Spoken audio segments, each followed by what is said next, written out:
ಇನ್ನು ಬೆಂಗಳೂರಿನಲ್ಲಿ ಆರೋಗ್ಯ ಇಲಾಖೆಯಲ್ಲಿ ಬರೀ ಲಂಚ ಲಂಚ ಲಂಚ ಕಾಸಿದ್ದವನೇ ಬಾಸ್. ಬೆಂಗಳೂರಿನ ಆರೋಗ್ಯ ಇಲಾಖೆಯಲ್ಲಿ ಆರೋಗ್ಯ ಕಾಪಾಡಬೇಕಾದಂತಹ ಹಲವು ವೈದ್ಯರುಗಳು ಅತಿ ದೊಡ್ಡ ಭ್ರಷ್ಟರು.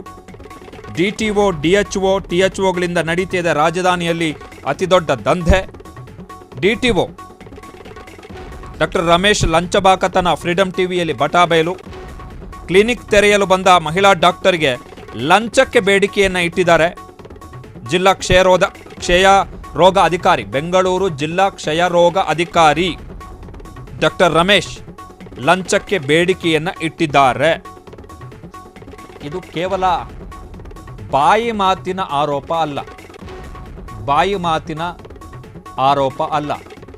ಬರೀ ಗಾಳಿ ಮಾತಲ್ಲ, ಇದು ದಾಖಲೆ ಸಮೇತ ಇರತಕ್ಕಂಥ ಆರೋಪ. ದಾಖಲೆಯ ಸಮೇತ DTO ಜಿಲ್ಲಾ ಕ್ಷಯರೋಗ ಅಧಿಕಾರಿ ರಮೇಶ್ ವಿರುದ್ಧ ಕೇಳಿಬಂದಿರತಕ್ಕಂತಹ ಗಂಭೀರ ಆರೋಪ.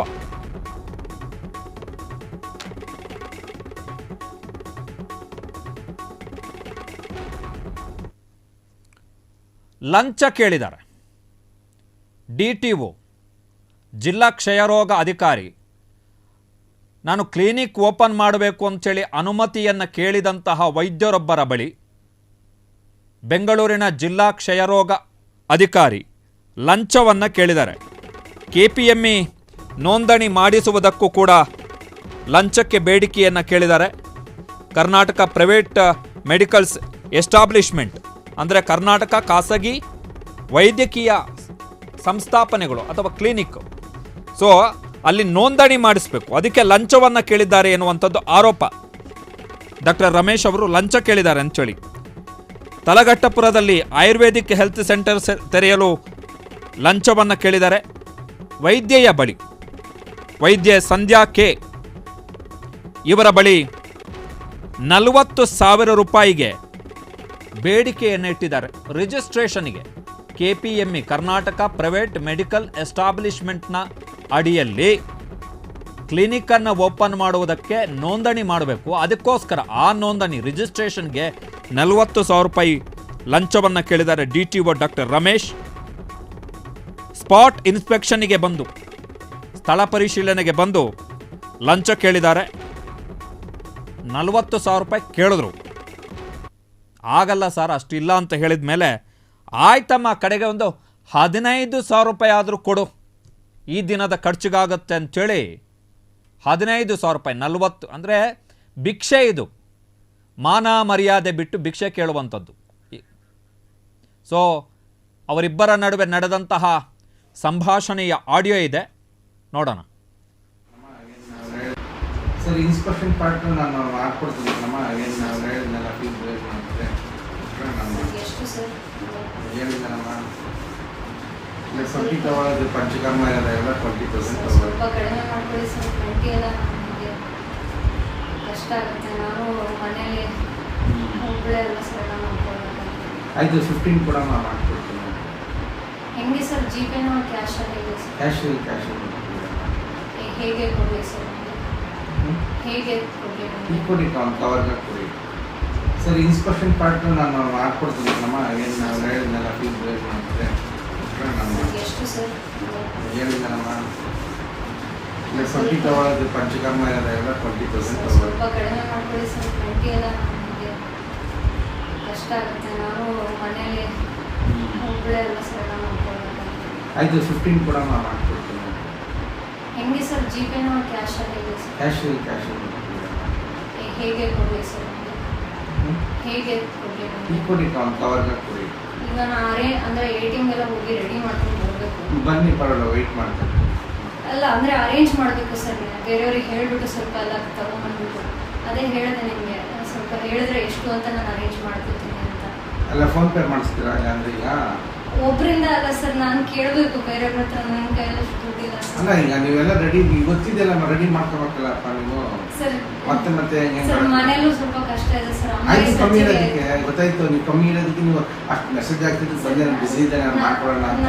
ನಾನು ಬೇಕಾದ್ರೆ ನಿಮ್ಮ ಆಫೀಸಿಗೆ ಬರ್ತೀನಿ. ಆಫೀಸಲ್ಲೇ ನಾನು ಹಿಂಗೆ ನೋಡಿ ಹೊರಗಡೆನೇ ಇರ್ತೀವಿ ನಾವು. ನೀವು ಎಲ್ಲಾದರೂ ಬರಕ್ಕೆ ಹೇಳಿದ್ರೆ ನಾನು ಪುನಃ ಬೇಡಮ್ಮ, ಇವಾಗ ಬೇಕಾದ್ರೆ ಇನ್ನೂ ಈ ಕಡೆ ಸ್ವಲ್ಪ ಕೆಲಸ ಇದೆ. ಸರ್ ಅಮ್ಮಗೀಗ ಸರ್ಜರಿ ಆಗಿದೆ ಸರ್, ಅದರಿಂದ ಅದು ಖರ್ಚಾಗಿದೆ ಸ್ವಲ್ಪ.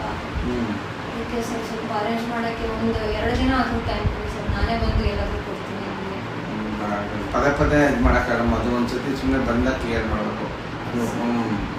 ಅಲ್ಲ ನಿಮ್ಗೆ ಅದಕ್ಕೆ ಮೆಸೇಜ್ ಹಾಕಿದೆ ಸರ್, ನೀವು ಏನಾದ್ರು ಹೇಳಿದ್ರೆ ನಾನು ಅಲ್ಲಿಗೆ ಹೋಗ್ಬಿಟ್ಟು ನಿಮ್ಗೆ ತಂದು ಕೊಡ್ಬಿಡೋಣ ಅಂತ ಅನ್ಕೊಂಡೆ ಸರ್. ಅದಕ್ಕೆ ಆಯ್ತು, ಒಂದು ಕೆಲಸ ಮಾಡಿ, ಎಷ್ಟಾಯ್ತು ಅಷ್ಟು ಮಾಡಿ.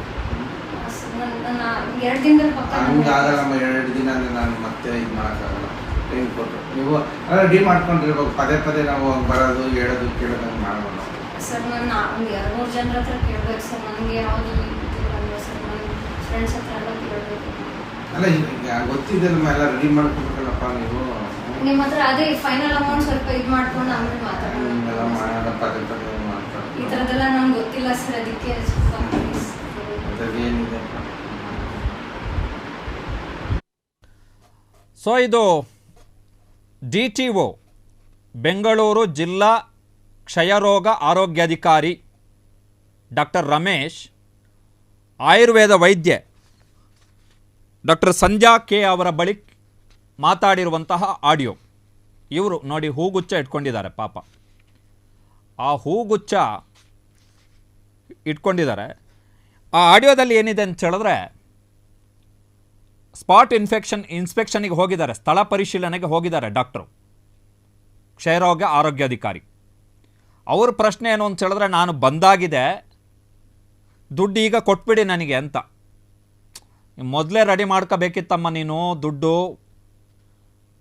ಹೆಂಗೆ ಕೊಡಲಿ ಅಂತ ಹೇಳಿದ್ರೆ, ಫೋನ್ ಪೇ ಕ್ಯಾಶನ್ನು ಹೆಂಗೆ ಕೊಡೋದು ಅಂತ ಹೇಳಿದ್ರೆ, ಕವರಲ್ಲಿ ಹಾಕಿ ಕೊಡಿ, ಕವರಲ್ಲಿ ಕ್ಯಾಶನ್ನು ಹಾಕಿ ಕೊಡಿ.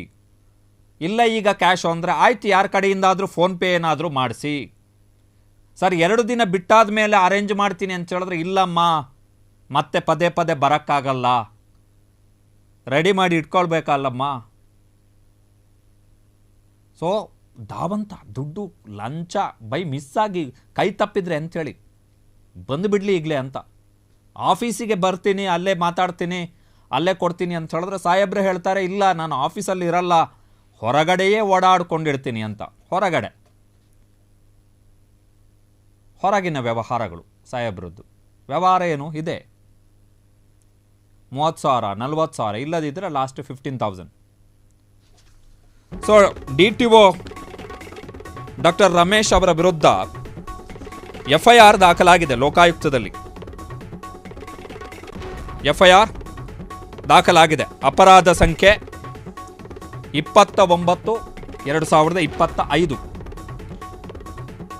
ದಾಖಲಾಗಿರುವಂತಹ ಪ್ರಕರಣ ದಾಖಲಾಗಿರುವಂಥದ್ದು ಯಾವಾಗ ಅಂದರೆ 6 ಅಂದರೆ ಇದೇ ತಿಂಗಳ 6ನೇ ತಾರೀಕು. ಭ್ರಷ್ಟಾಚಾರ ನಿಗ್ರಹ ಕಾಯ್ದೆಯ 7A ಅಡಿಯಲ್ಲಿ FIR ದಾಖಲಾಗಿದೆ. ಆದರೆ ಇನ್ನೂ ಕೂಡ ಈ ಆರೋಗ್ಯ ಅಧಿಕಾರಿ, ಕ್ಷಯರೋಗ ಅಧಿಕಾರಿಯ ವಿರುದ್ಧ ಇನ್ನೂ ಕೂಡ ಕ್ರಮಗಳಾಗಿಲ್ಲ.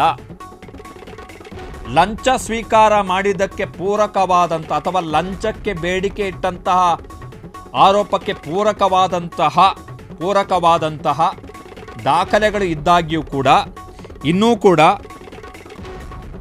ಜಿಲ್ಲಾ ಕ್ಷಯರೋಗ ಅಧಿಕಾರಿ ಡಾಕ್ಟರ್ ರಮೇಶ್ ವಿರುದ್ಧ ಕ್ರಮಗಳಾಗಿಲ್ಲ. 25 ದಿನ ಕಳೆಯಿತು. 6ನೇ ತಾರೀಕು FIR ದಾಖಲಾಗಿರುವಂಥದ್ದು. ಲೋಕಾಯುಕ್ತ ಕೋರ್ಟಿಗೂ ಕೂಡ ಇದು ಸಬ್ಮಿಟ್ ಆಗಿದೆ. 6 ಜೂನ್ 6 PC ಆಕ್ಟ್ 1988 ಕಲಂ 7A ಅಡಿಯಲ್ಲಿ ನೋಂದಣಿಗಾಗಿ ಆನ್ಲೈನ್ ಮುಖಾಂತರ ಅರ್ಜಿಯನ್ನು ಸಲ್ಲಿಸಿರ್ತಾರೆ. ಯಾರು? ಡಾಕ್ಟರ್ ಸಂಧ್ಯಾ ಕೆ. ಸದರಿ ಆನ್ಲೈನ್ ಅಪ್ಲಿಕೇಶನ್ ನಂಬರ್ 43/443. ನಂತರ ಡಾಕ್ಟರ್ ಶಹಾಬುದ್ದೀನ್, ಜಿಲ್ಲಾ ಆಯುಷ್ ಆರೋಗ್ಯಾಧಿಕಾರಿಗಳು ಬೆಂಗಳೂರು, ಇವರು ಸ್ಥಳ ಪರಿಶೀಲನೆ ಮಾಡಿದ್ದು, ಜಿಲ್ಲಾ ಕ್ಷಯರೋಗ ಅಧಿಕಾರಿಗಳು ಸ್ಥಳ ಪರಿಶೀಲನೆ ಮಾಡುವುದು ಬಾಕಿ ಇರುತ್ತದೆ.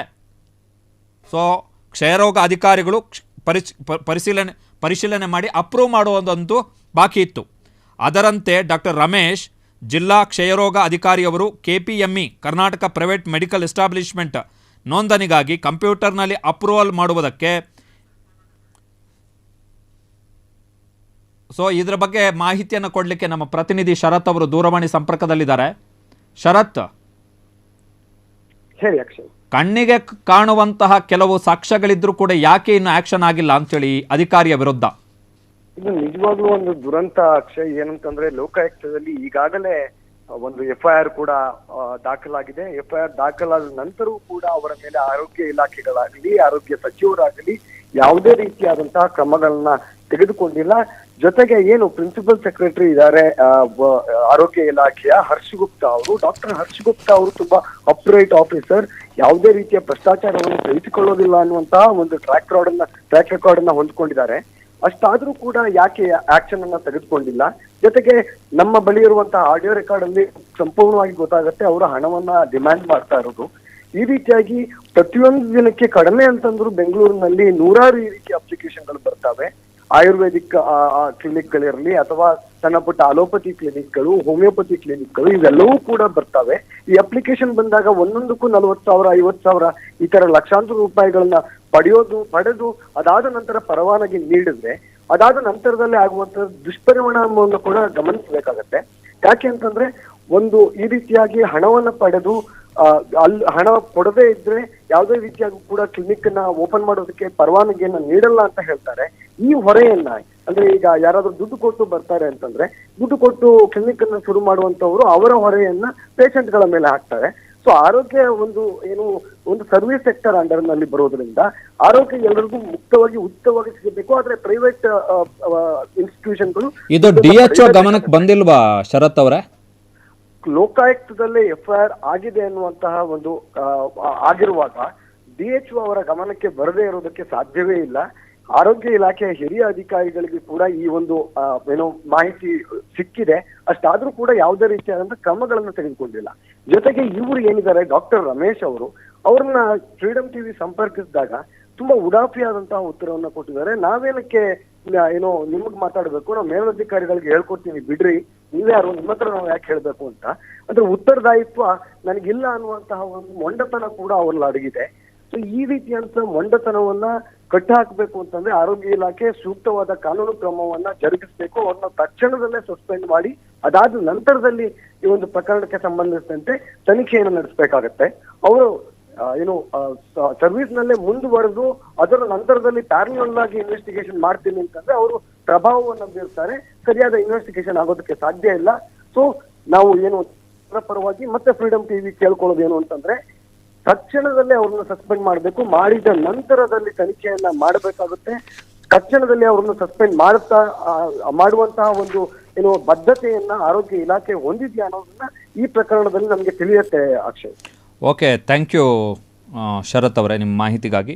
ಸೊ ದೂರಿನಲ್ಲಿ ಕ್ಲಿಯರ್ ಕಟ್ಟಾಗಿ ಹೇಳಿದ್ದಾರೆ ಅವರು. ಆಮೇಲೆ ದೂರುದಾರರು ಸಂಧ್ಯಾ ಕೆ ಅವರು ಕೊಟ್ಟಂತಹ ದೂರಿನ ಪ್ರಕಾರ ಅವರು ಹೇಳಿದ್ದಾರೆ ಲಂಚ ನೀಡುವಂತೆ ಒತ್ತಾಯಿಸಿರುತ್ತಾರೆ. ಈ ಸಮಯದಲ್ಲಿ ಇವರು ಮಾತನಾಡಿರುವಂತಹ ಸಂಭಾಷಣೆಯನ್ನು ನಾನು ಉಪಯೋಗಿಸ್ತಿರುವಂತಹ ಮೊಬೈಲ್ನಲ್ಲಿ ರೆಕಾರ್ಡ್ ಮಾಡಿಕೊಂಡಿರುತ್ತೇನೆ.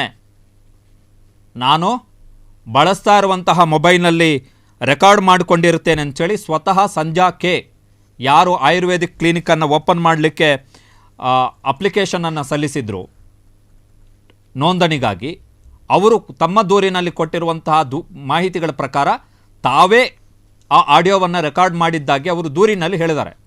ಸೊ ಪ್ರೈಮಾ ಫೇಸಿ ಈ ಜಿಲ್ಲಾ ಕ್ಷಯರೋಗ ಆರೋಗ್ಯಾಧಿಕಾರಿ DTO ಡಾಕ್ಟರ್ ರಮೇಶ್ ಲಂಚ ಕೇಳಿದ್ದಾರೆ ಎನ್ನುವಂತಹ ಆಡಿಯೋ ಏನಿದೆ ಆ ಆಡಿಯೋ ತಮ್ಮ ಮೊಬೈಲ್ನಲ್ಲಿ ರೆಕಾರ್ಡ್ ಆಗಿದೆ ಅಂಥೇಳಿ ಸ್ವತಃ ದೂರುದಾರರೇ ಹೇಳಿರೋದ್ರಿಂದ ಇವರನ್ನು ಸಸ್ಪೆಂಡ್ ಮಾಡಿ ಮನೆಗೆ ಕಳುಹಿಸ್ಬೋದು. ಇವರೊಬ್ಬರಿಂದ ಕ್ಲಿಯರೆನ್ಸ್ ಬಾಕಿ ಇತ್ತು ಕ್ಲಿನಿಕ್ ಓಪನ್ ಮಾಡೋದಕ್ಕೆ. ಇವರೊಬ್ಬರಿಂದ ಉಳಿದ ಆರೋಗ್ಯಾಧಿಕಾರಿಗಳು ಬಂದು ಅವರ ಸ್ಥಳ ಮಹಜರು ಮಾಡಿ ಅವರು ಕ್ಲಿಯರೆನ್ಸ್ ಕೊಟ್ಟಿದ್ದರು. ಇವರು ಒಬ್ಬರು ಬಾಕಿ ಇತ್ತು. ಬಟ್ ಇವರು ಒಬ್ಬರು ಬಾಕಿ ಇದ್ದಿದ್ದೇ ಇವರಿಗೆ ಅವರು ಅದನ್ನು ಬೆನಿಫಿಟ್ಟಾಗಿ ತೆಗೆದುಕೊಂಡ್ರು. ದುಡ್ಡು ಕೇಳೋಣ, ಕೊಡಬೇಕಾಗತ್ತೆ, ನಾನು ಪರ್ಮಿಷನ್ ಕೊಡದೆ ಹೋದರೆ ಆಗಲ್ಲ ಇದು ಅಂಥೇಳಿ. ಸೊ ದುಡ್ಡು ಕೇಳಕ್ಕೆ ಹೋದರು. 40,000, 40ರಿಂದ 30, 30ರಿಂದ 25, 25ರಿಂದ 15, ಫೋನ್ಪೇ ಆದರೆ ಫೋನ್ಪೇ, ಬೇರೆಯವ್ರ ಕೈಯಿಂದಾದರೂ ಹಾಕಿಸಿ ಅಥವಾ ಕವರಲ್ಲಿ ಕ್ಯಾಶ್ ಕೊಡಿ, ಇವತ್ತೇ ಕೊಡಿ, ಟೈಮ್ ಇಲ್ಲ, ಮತ್ತೆ ಬರೋಕ್ಕಾಗಲ್ಲಮ್ಮ, ನನಗೆ ಬೇರೆ ಕೆಲಸ ಇದೆ, ನಾನು ಆಫೀಸ್ನಲ್ಲಿ ಸಿಗಲ್ಲ, ಹೊರಗೆ ಓಡಾಡ್ಕೊಂಡಿರ್ತೀನಿ, ಇಷ್ಟೆಲ್ಲ ಸ್ಟೇಟ್ಮೆಂಟನ್ನು ಕೊಟ್ಟಿದ್ದಾರೆ ಡಾಕ್ಟರ್ ರಮೇಶ್ ಅವರು. ಶರತ್ ಅವರು ಹೇಳಿದ ಹಾಗೆ ಅವರು ನಮಗೆ ರಿಯಾಕ್ಟ್ ಮಾಡುವಂಥ ಸಂದರ್ಭದಲ್ಲಿ ಹೇಳಿದ್ದಾರೆ, ನಮಗೆ ನೀವು ರಿಯಾಕ್ಟೇ ಮಾಡಬೇಡಿ ಡಾಕ್ಟರ್ ರಮೇಶ್ ಅವರೇ, ನೀವು ರಿಯಾಕ್ಟ್ ಮಾಡೋ ಅವಶ್ಯಕತೆಯೇ ಇಲ್ಲ. ಪ್ರಶ್ನೆ ಏನು ಅಂತ ಹೇಳಿದ್ರೆ, ನಿಮ್ಮ ಕೇಸ್ ಫೈಲು ನಿಮ್ಮ ಮೇಲಾಧಿಕಾರಿಗಳಿಗೆ ಹೋಗಿರುತ್ತಲ್ವಾ, ಆರೋಗ್ಯ ಇಲಾಖೆಯ ಮೇಲಾಧಿಕಾರಿಗಳಿಗೆ, ನಿಮಗಿಂತ ಮೇಲಿರುವಂಥವ್ರು, ಅವರು ಆ್ಯಕ್ಷನ್ ತೆಗೆದುಕೊಳ್ಬೇಕು. ನಾವು ನಿಮ್ಮ ಹತ್ರ ರಿಯಾಕ್ಷನ್ ಎಕ್ಸ್ಪೆಕ್ಟು ಮಾಡ್ತಾ ಇಲ್ಲ, ಬಿಕಾಸ್ ನೀವು ಉಡಾಫೆಯಿಂದ ಉತ್ತರ ಕೊಡ್ತೀರಿ. ಅದರ್ವೈಸ್ ಈ ಕೃತ್ಯವನ್ನು ನೀವು ಮಾಡದೆ ಹೋದರೆ you could have denied it, ನೀವು ಅದನ್ನು ನಿರಾಕರಿಸಬಹುದಿತ್ತು, ನಾನಲ್ಲ ಅದು ಅಂಥೇಳಿ. ಬಟ್ ನೀವು ನಿರಾಕರಿಸಿಲ್ಲ, ಬದಲಿಗೆ ನಿಮಗ್ಯಾಕೆ ಹೇಳಬೇಕು, ಉತ್ತರಿಸಬೇಕು ಅಂಥೇಳಿ ಹೇಳಿದಿರಿ. ಫೈನ್, ಅದು ನಿಮ್ಮ ಸ್ವಾತಂತ್ರ್ಯ. ಆದರೆ ನಿಮ್ಮ ಮೇಲಾಧಿಕಾರಿಗಳಿಗೆ ಈ ಕಡತ ಹೋಗಿರುತ್ತಲ್ಲ, ಕೇಸ್ ಕಡತ, ಅವರು ಆ್ಯಕ್ಷನ್ ತೆಗೆದುಕೊಳ್ಬೇಕಿತ್ತು, ಅವರು ಆ್ಯಕ್ಷನ್ ತಗೊಂಡಿಲ್ಲ. 1 ತಿಂಗಳಾಗ್ತಾ ಬಂತು. ಇವತ್ತು 29ನೇ ತಾರೀಕು. ಲೋಕಾಯುಕ್ತದಲ್ಲಿ, ಭ್ರಷ್ಟಾಚಾರ ನಿಗ್ರಹ ಸಂಸ್ಥೆ ಲೋಕಾಯುಕ್ತದಲ್ಲಿ ಒಬ್ಬ ಪಬ್ಲಿಕ್ ಸರ್ವೆಂಟ್ ವಿರುದ್ಧ ದಾಖಲಾಗಿರುವಂತಹ FIR with the private complaint.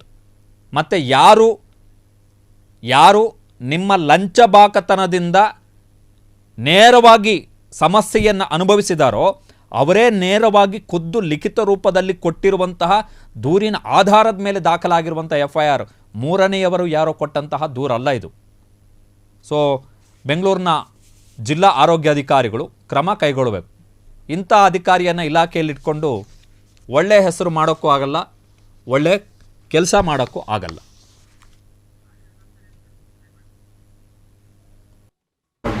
ಸ್ವಲ್ಪ ಕಡಿಮೆ ಮಾಡ್ಕೊಳ್ಳಿ ಸರ್. 20 ಎಲ್ಲ ನನಗೆ ಕಷ್ಟ ಆಗುತ್ತೆ. ನಾನು ಮನೇಲಿ ಒಬ್ಬಳೇ ಅಲ್ಲ ಸರ್, ಎಲ್ಲ ಮಾಡ್ಕೊಳ್ಳೋದು. ಆಯಿತು, 15 ಕೂಡ ಮಾಡ್ಕೊಡ್ತೀನಿ. ಹೆಂಗೆ ಸರ್, ಜಿಪೇನೋ ಕ್ಯಾಶಲ್ಲಿ ಇದೆ ಸರ್? ಕ್ಯಾಶ್ ಹೇಗೆ ಕೊಡಲಿ ಸರ್? ಹೇಗೆ ಕೊಡಲಿ? ಈ ಕೊಡಿ, ಕವರ್ನ ಕೊಡಿ ಸರ್. ಇನ್ಸ್ಪೆಕ್ಷನ್ ಪಾರ್ಟ್ ನಾನು ಮಾಡ್ಕೊಡ್ತೀನಿ ನಮ್ಮ, ಏನು ನಾವು ಹೇಳಿದ್ನಲ್ಲ ಫೀಸ್ ರೇಟ್ ಮಾಡಿದ್ರೆ ನಾನು ಎಷ್ಟು ಸರ್ ಹೇಳಿದ್ನಮ್ಮ. ಇಲ್ಲ 20 ತಗೊಳ್ಳೋದು, ಪಂಚಕರ್ಮ ಎಲ್ಲ 20% ಸ್ವಲ್ಪ ಕಡಿಮೆ ಮಾಡ್ಕೊಳ್ಳಿ ಸರ್. 20 ಎಲ್ಲ ನನಗೆ ಕಷ್ಟ ಆಗುತ್ತೆ. ನಾನು ಮನೇಲಿ ಒಬ್ಬಳೇ ಅಲ್ಲ ಸರ್, ಎಲ್ಲ ಮಾಡ್ಕೊಳ್ಳೋದು. ಆಯಿತು, 15 ಕೂಡ ಮಾಡ್ಕೊಡ್ತೀನಿ. ಹೆಂಗೆ ಸರ್, ಜಿಪೇನೋ ಕ್ಯಾಶಲ್ಲಿ ಇದೆ ಸರ್? ಕ್ಯಾಶ್ ಹೇಗೆ ಕೊಡಲಿ ಸರ್? ಹೇಗೆ ಕೊಡಲಿ? ಈ ಕೊಡಿ, ಕವರ್ನ ಕೊಡಿ. ಈಗ ನಾನು ಅಂದರೆ ATM ಎಲ್ಲ ಹೋಗಿ ರೆಡಿ ಮಾಡ್ಕೊಂಡು ಬರಬೇಕು. ಬನ್ನಿ, ಪರವಾಗಿಲ್ಲ, ವೆಯ್ಟ್ ಮಾಡ್ತೀನಿ. ಅಲ್ಲ ಅಂದರೆ ಅರೇಂಜ್ ಮಾಡಬೇಕು ಸರ್. ಬೇರೆಯವ್ರಿಗೆ ಹೇಳಿಬಿಟ್ಟು ಸ್ವಲ್ಪ ಎಲ್ಲ ತಗೊಂಡ್ಬಂದ್ಬಿಟ್ಟು ಅದೇ ಹೇಳಿದೆ ನಿಮಗೆ, ಸ್ವಲ್ಪ ಹೇಳಿದ್ರೆ ಎಷ್ಟು ಅಂತ ನಾನು ಅರೇಂಜ್ ಮಾಡ್ಕೊತೀನಿ ಅಂತ. ಅಲ್ಲ, ಫೋನ್ ಪೇ ಮಾಡಿಸ್ತೀರಾ? ಅಂದರೆ ಈಗ ಒಬ್ಬರಿಂದ ಅಲ್ಲ ಸರ್, ನಾನು ಕೇಳಬೇಕು ಬೇರೆಯವ್ರ ಹತ್ರ, ನನ್ನ ಕೈಯಲ್ಲಿ ದುಡ್ಡಿಲ್ಲ ಸರ್. ಅಲ್ಲ, ಈಗ ನೀವೆಲ್ಲ ರೆಡಿ ಗೊತ್ತಿದೆಯಲ್ಲ, ರೆಡಿ ಮಾಡ್ಕೋಬೇಕಲ್ಲಪ್ಪ ನೀವು. ಸರ್ ಮತ್ತೆ ಸರ್ ಮನೇಲೂ ಸ್ವಲ್ಪ ಕಷ್ಟ ಇದೆ ಸರ್. ಆಯ್ತು, ಕಮ್ಮಿ ಇರೋದಕ್ಕೆ ಗೊತ್ತಾಯ್ತು. ನೀವು ಕಮ್ಮಿ ಇರೋದಕ್ಕೆ ನೀವು ಅಷ್ಟು ಮೆಸೇಜ್ ಆಗ್ತಿದ್ದು ಬಂದೆ, ನಾನು ಬಿಸಿ ಇದ್ದೆ, ನಾನು ಮಾಡ್ಕೊಳ್ಳೋಣ ಅಂತ. ನಾನು ಬೇಕಾದ್ರೆ ನಿಮ್ಮ ಆಫೀಸಿಗೆ ಬರ್ತೀನಿ. ಆಫೀಸಲ್ಲೇ ನಾನು ಹಿಂಗೆ ನೋಡಿ ಹೊರಗಡೆನೇ ಇರ್ತೀವಿ ನಾವು. ನೀವು ಎಲ್ಲಾದರೂ ಬರಕ್ಕೆ ಹೇಳಿದ್ರೆ ನಾನು ಬೇಡಮ್ಮ, ಇವಾಗ ಬೇಕಾದ್ರೆ ಇನ್ನೂ ಈ ಕಡೆ ಸ್ವಲ್ಪ ಕೆಲಸ ಇದೆ ಸರ್. ಅಮ್ಮಗೀಗ ಸರ್ಜರಿ ಆಗಿದೆ ಸರ್, ಅದರಿಂದ ಅದು ಖರ್ಚಾಗಿದೆ ಸ್ವಲ್ಪ. ಅದಕ್ಕೆ ಸರ್ ಸ್ವಲ್ಪ ಅರೇಂಜ್ ಮಾಡೋಕ್ಕೆ ಒಂದು. ಸಾಹೇಬ್ರ ಆಡಿಯೋವನ್ನು ಕೇಳಿದ ಬಳಿಕ ಒಂದು ನೆನಪಾಗ್ತಿದೆ. ಚಂದ್ರಬಾಬು ನಾಯ್ಡು ಕೆಲ ದಿನಗಳ ಹಿಂದೆ ಪ್ರಧಾನಮಂತ್ರಿ ನರೇಂದ್ರ ಮೋದಿ ಅವರಿಗೆ ಹೇಳಿದರು, ಡಿಜಿಟಲ್ ಬಂದಿದೆ, ಹೀಗಾಗಿ ಭ್ರಷ್ಟಾಚಾರ ಏನೂ ಆಗಲ್ಲ, ನೋಟು ನಿಷೇಧ ಮಾಡ್ಬೋದು ಇನ್ನಷ್ಟು ಅಂಥೇಳಿ. ಸಾಹೇಬರು ನೋಡಿದ್ರೆ, ಈ DTO ಸಾಹೇಬರು ನೋಡಿದ್ರೆ ಫೋನ್ಪೇ ಮಾಡಿಸಿ ಯಾರ ಕೈಯಲ್ಲಾದರೂ ಅಂತ ಕೇಳ್ತಾರೆ.